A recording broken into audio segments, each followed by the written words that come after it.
Я думаю, этот год, то, что где-то какие-то новые стройки заморозятся, мы этот год еще вытянем. Но если вот эта ситуация будет такая непонятная, я думаю, более, наверное, отразится на 2023 году. Мы вот сегодня перестраиваем, уже ищем, отрабатываем с рынками Азии, так скажем. Выходим уже на Казахстан, выходим на Китай, с ними пытаемся наладить, чтобы вот найти аналогичное оборудование, которое смогло бы заменить.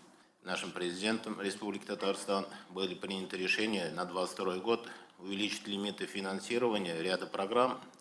Это в первую очередь объекты здравоохранения и объекты водоснабжения, по которым были дополнительно предусмотрены лимиты на 2022 текущий год. Ну и принято решение, наша программа реализовываться будет и в дальнейшем. В настоящее время Министерство и ведомства приступили к формированию уже программ 2023 года.